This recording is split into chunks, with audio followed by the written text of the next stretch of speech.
Hey, come here.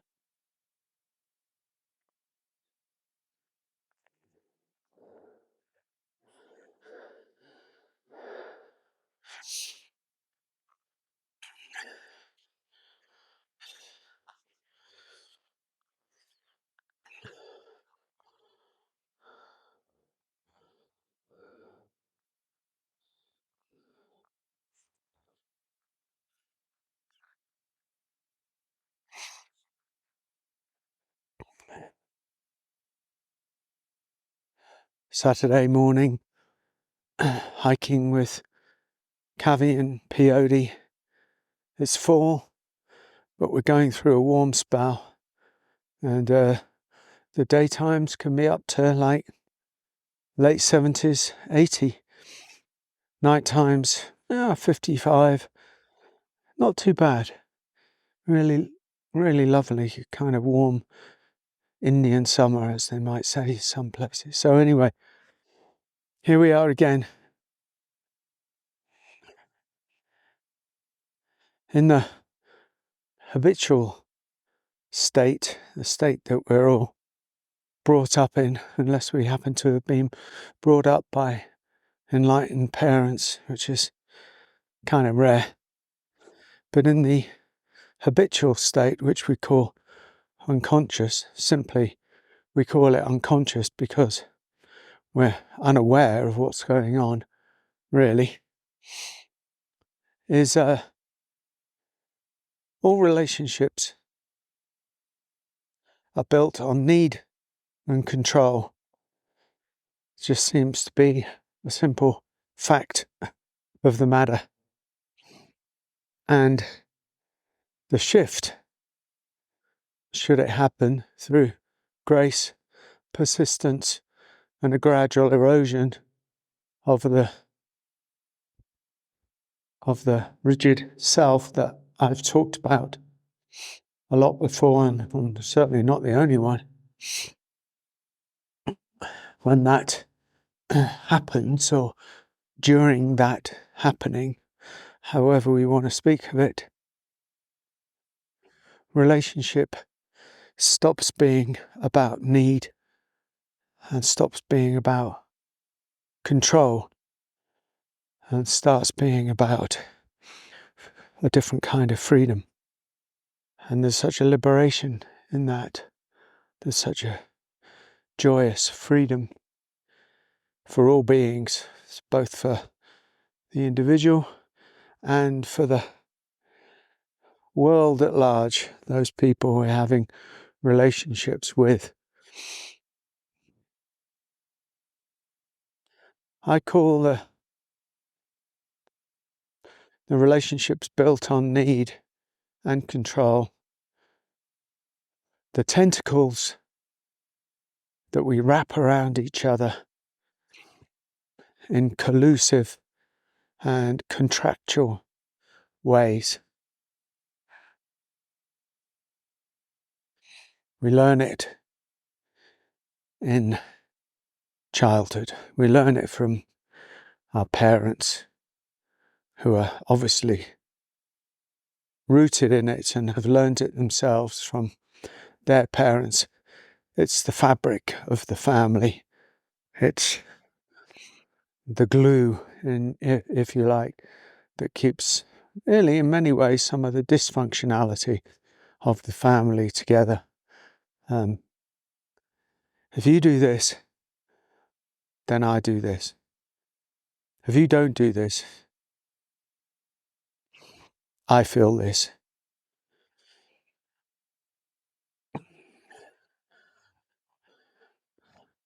If you don't behave in a certain way, you're not going to get this, and I'm going to feel this.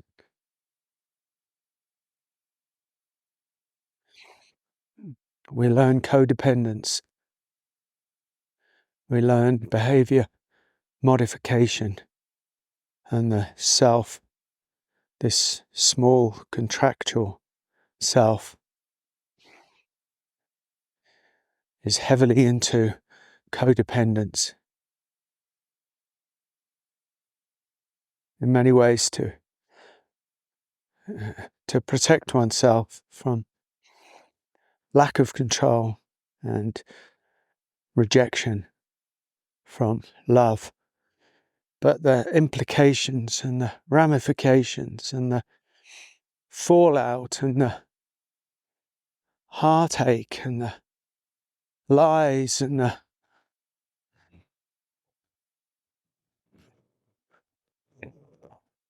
from living these lives of codependence, need, control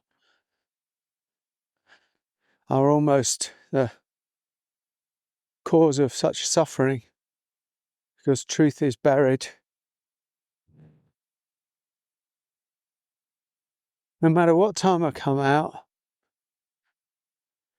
trucks always come out to meet me. I don't know.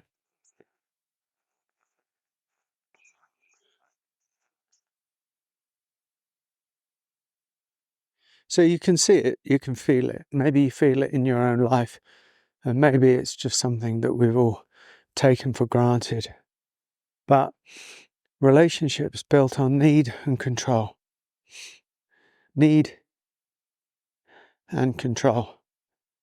Control is almost the shadow of need. You know, it's got implicit messages in it. And even when it's not overt, and often it's not overt, it's apparent. It's part of the contract. I have to control this aspect of myself. I have to control my truth. You have to control yourself. Otherwise, you know, this is going to happen and it's going to make me very unhappy. And we're going to split up, or you're going to upset mummy, or you're going to incur daddy's wrath, or, you know. And then you see, the trouble is, we take, and really I'm not going to go into childhood stuff. It's not really my expertise or my particular interest, because everybody listening to this is an adult now, and we've taken those learned behaviors, those learned need and control behaviors, and they, and obviously, and those need and control behaviors are built in many ways on protection, on self-protection, on survival, on getting by, on how to get through in this world. And I talk about the layers, the veils of self, the walls of protection that we build around the heart, around our innocence. I talk about this is all the time.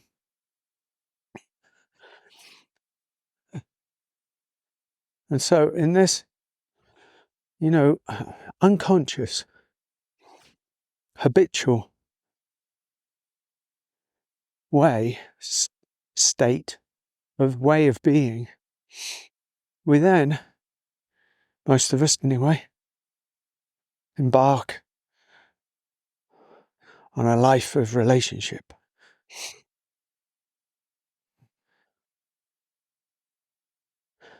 This relationship, that relationship, this relationship.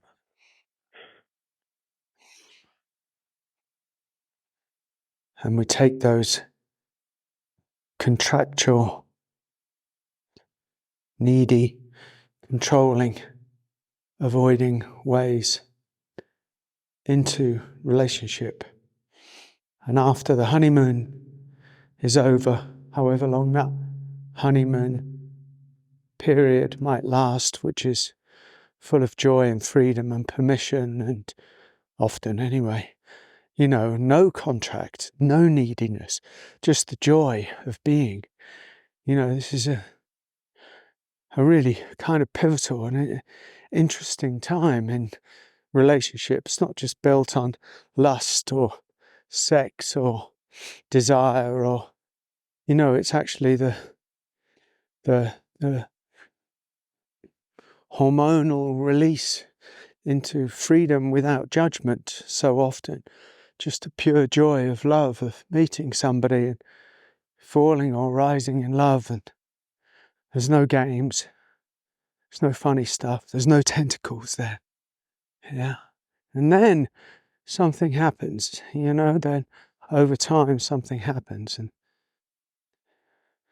maybe that sort of chemical charge or we become used to each other and a kind of shift begins to happen. And that, my friend, is when the tentacles of need and control start to emerge. And we start to see things, maybe. We start to see things we don't like, start to feel things we don't want. The self re-emerges. I don't like this. I don't like that. Slowly these tentacles, contractual tentacles, start to wrap themselves around each other in a complicit kind of way. Relationship, so much relationship.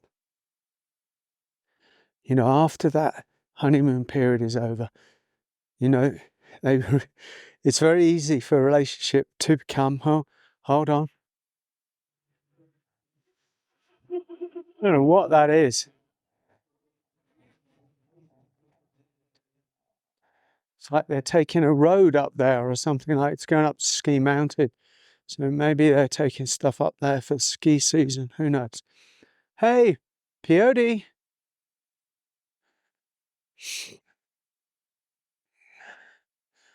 After that period is over, relationships become complicit. And that's a trouble. And that's a problem. Because complicity, tentacles, need and control. Much as we think, we're burying a truth or, suppressing this feeling or, controlling another to stop that aspect of themselves. What? In an unconscious kind of hope, in a way, that we're going to get away with it or love is going to endure. What happens is really we're killing intimacy. We're killing the relationship and we're driving a wedge between us and the other person. We sweep things under the rug in the hope that they'll go away. My experience is they don't go away. My experience is that nothing ever really goes away. Everything just becomes more hidden. And I do talk about this in a lot of my videos. Things that are hidden are not dead. They live. They just live in the shadow realm. They live like, the underneath of an iceberg, but they have an impact. And they kill happiness in this respect. They kind of kill the natural joy and a natural happiness. And then once they're swept under the rug, once they're swept under the carpet, they actually begin to become quite hard to get out, quite hard to deal with, quite hard to get them out from under the rug. And I don't know, that's an issue really of how to do that. It requires, one person or the other person to start to wake up, if you like, to start to come out of the unconsciousness and start to take risks, become a risk taker and to shift devotion from need and control, defensiveness and reactivity to a kind of new devotion to truth and love and honesty and openness, without being cruel, without being destructive. But it does start to depend on what we're going to give our allegiance to, what we're going to give our devotion to. And if that happens for one person, in a relationship, it's going to start to have a cascading effect. And, it can really scare the other person, of course, because, in relationship, not both partners, not usually on the same page. It's great if both partners are on the same page. That's a fantastic thing, because then, you can transform a relationship from neediness to freedom, from neediness to openness, and from the tentacles to a kind of freedom of almost, I don't mind what happens and I love you, but freedom is more important. And, we're not contracted to each other. We're not contracted by till death do us part. Love is not really like that. True love, anyway. And I'm just not talking about messiness. I'm talking about really finding out who you are. And I'm talking about undoing and untethering from the knots that have bound us up, that tie us up in need and codependence and the false self, the false idea that we have of ourselves. Yeah, it's inherent, it's implicit in this kind of, what we can call the fictional self almost. It just creates such suffering. And we don't find our freedom through it. So I'm not talking about just kind of suddenly one day saying to your partner, I've had enough of this and I'm going to tell you my truth. It's not the truth of the self, it's the truth of openness. The truth of letting go of trying to control the other.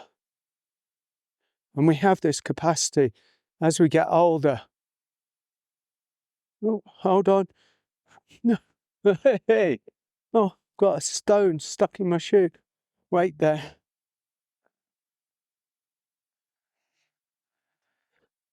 That's better. We have this capacity, but it requires strength and courage and willingness and openness and tenderness and surrender and, all of these very fine qualities. And it's the end of the defensive one. It's the end of this one that needs to protect themselves at all costs, because we've carried mummy and daddy relationships, with all the mess that they had, God love them, and sort of imposed and projected onto us so often.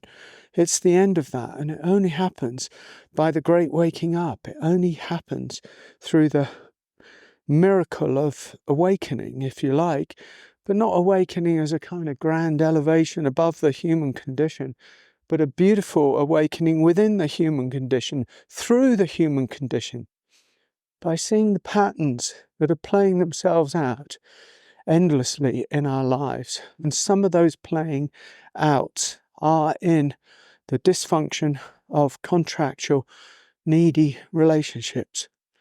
And to say, I can't live like that anymore. So look, here's a story. Because, I've been in relationship with Amoda Maa now, over 20 years. And in all honesty, I can only speak in this way. And I have only become anywhere near a truthful human being because of her, through relationship. Prior to her, my relationships were dysfunctional. I was dreadful in relationship. I was needy, dysfunctional, controlling, tentacles wrapped around everywhere, playing the child, really, playing the aggressive child, I would say. The needy, aggressive, passive-aggressive child who, give me a few drinks, which happened quite a lot. I could actually pretty much turn into a monster. Not a violent one, but a monster of the mouth, a monster of my energy system, a monster almost in the mould of my father, who was a very intolerant man. And that's what I was. So anyway, Amoda Maa and I, back in England in early 2000, now she'd had an awakening, and she'd discovered what we could call God. And I was still carrying stuff, but I was torn open because of the end of a relationship. And I was wide open, man, wide open, playing ecstatic music with this woman in transformational workshops that we were doing.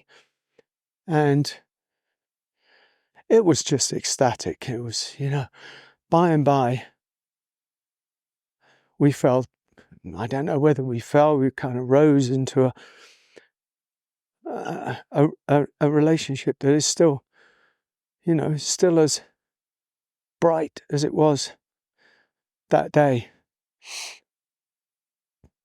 We met each other in the ecstaticness of she brought out the Rumi in me, and I made her laugh, and I loved her without any need, just with the joy of celebrating. We used to go around to coffee shops and say, we're here to celebrate our existence on this planet. 2 cappuccinos, please.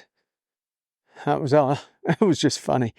And so anyway, look, after a couple of years or so, we went to a cafe. I've told this story before, so fast forward if you've heard this one before.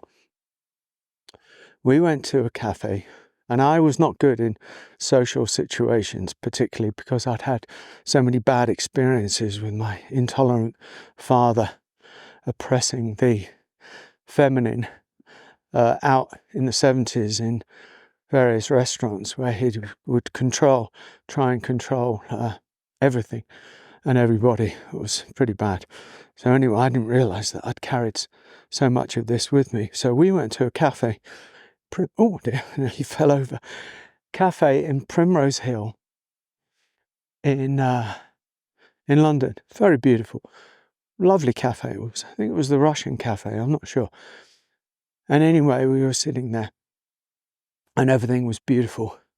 And, we were going to have a coffee and have something to eat. And I think what happened was that Amoda Maa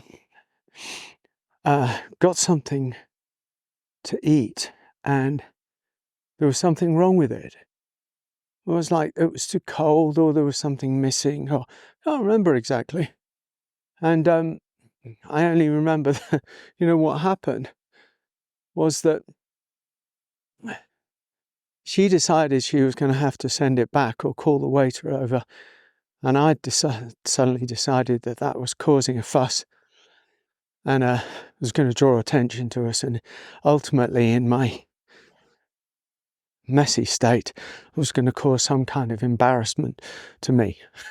It doesn't sound any big deal now, but at the time, and I reacted. You've got to remember, this woman has had a profound awakening experience, and she is wide open. She's also as clear as a mirror. And I kind of sat there, and I was like, you can see went like this. Don't do that. Don't. My father came out in an effort to control her so that I would feel in some way not embarrassed. And, and the words the energy of the words, not the words themselves, left my mouth and kind of hit her. And I don't know what happened, but I saw this clam that was open, and I saw it go, whoom. I saw, in all honesty, what happened in that moment of contraction that I saw in her, that actually was so innocent in her, was so pure in her. And I saw how love dies. I saw how love dies through this. I saw the beginning of the death of our love.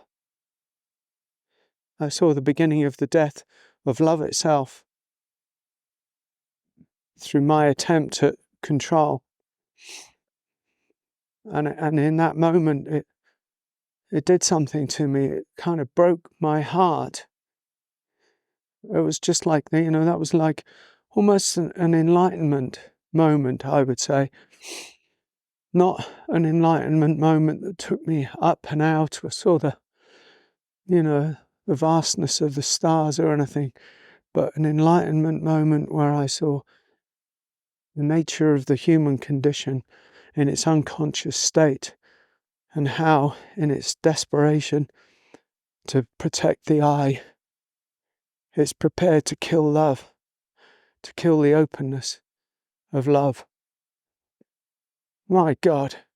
I mean, this is over really 20 years ago, and it lives with me, and I tell the story, and it lives with me still to this day, over and over and over. I can't. It's like a moment of such pure realization between two human beings that she had I don't even know what it was, the purity or the devotion to not needing me, not just, she said before during that time that she'd turned towards God, and she'd had her history of massive dysfunctional relationships, of contortions, of entanglements and tentacles and need and control, and she wasn't going to do that again. But this didn't come through any will on her part. This just came from a kind of innocence of the way that she was and the way that she is. It was just like, almost like a Neo. When Neo is in I don't know whether you watched the movie, The Matrix, but when Neo is in the corridor and Agent Smith and the other agents are standing at the other end of the corridor, and Neo has come into some of his power, but it's a soft power. It's just a resolve, and they start firing their bullets at him. Well, those bullets are the bullets of belief. Those bullets are the bullets of need, of control, of, and Neo just stands there and goes, no, not this time. And the bullets just fly in slow motion towards his hand, and they just drop towards the floor. Well, that's what happened. That's what happened. And that's, so then, what do I do? What do I do in that situation? This is a woman who's, this is a love that has the ecstatic roominess, has Krishna and Radha written all over it. It's beautiful beyond words. It's poetry, a living kind of poetry. But suddenly, with me, unconsciously, if you like, throwing out a habitual tendency, it was met with a no. So I realised, and I realised that I was going to have to deal with it. I was going to have to see and look within myself, nothing to do with her, within myself. Where is this need coming from? Where is this need to control the world? Where is this need to control other coming from? What is it built on? Why do I think that I need to do it? What am I so frightened of? Why am I still carrying my father around? What is this unconscious mechanism that at a certain point is inevitably going to play itself out and kill love in the world, not just between me and Amoda, but in me? That's not love. Neediness and control is not love. It's a shadow of love. It's a whisper of love. It's not love. Love has no control. Love has no need. Love is free. Love is free and kind and pure and tender and truthful and honest. And it's very powerful. It's a very powerful force. It's not weak. The opposite is weak. Neediness is weak. Control is weak. These are aspects and behaviours of the fragile self that seeks to control everything in its attempt at survival. So I was left with that, and that became a new form of devotion.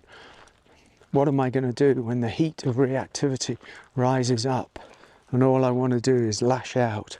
What am I going to do when she embarrasses me? What am I going to do when I feel unsafe? What am I going to do when I feel triggered? It took a long time to shake all of that out, I won't lie. It took me a long time and a lot of soul searching because, we build our lives on these habits. And it's taken me a long time. And I'm very tender with myself over it. I'm very tender with love, But it's worked. And now she's free to be who she is. I'm free to be who I am. We love each other with a kind of love that has no boundary, has no edge, has no rules, has freedom, has compassion, has grace, has respect, has listening in it. And that means that love is fresh. There's nothing under the carpet, there's nothing swept away, there's no entanglements, and there's no tentacles in this relationship. And it's been going for 20 years. And wow, is that not a testament to the cleanness of relationship? It really is. There's nothing there. There's just love, just pure love. Not built on these needy contractual, contracts. And it's not cold and it's not inert.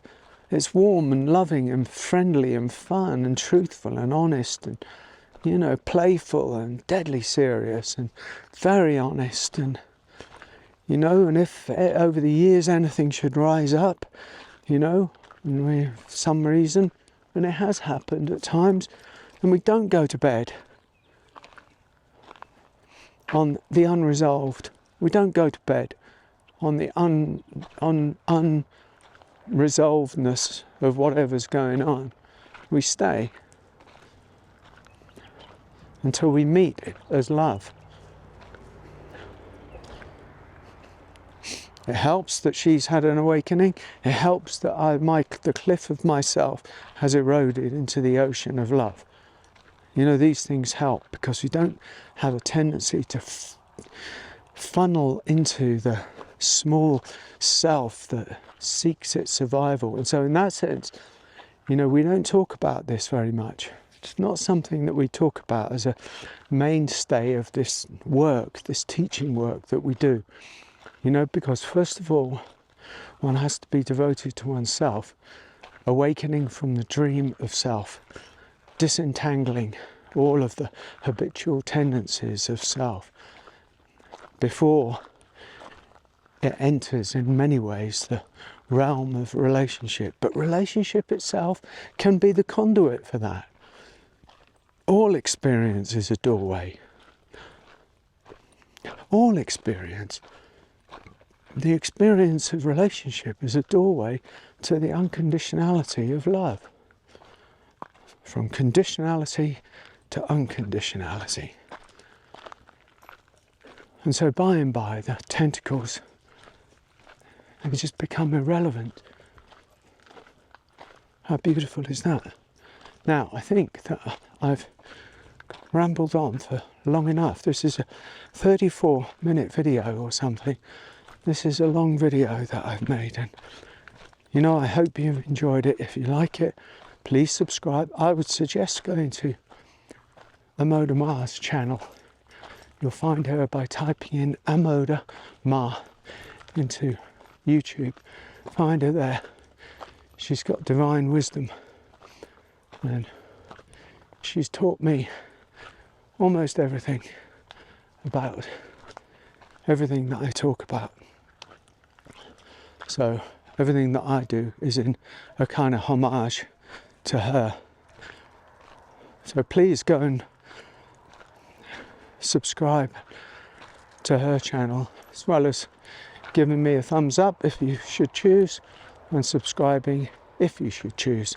Otherwise, I'm off to do some more walking with my boy and a bit of DIY that I have to do. Oh, what a life. Thanks so much. Take care. Bye-bye.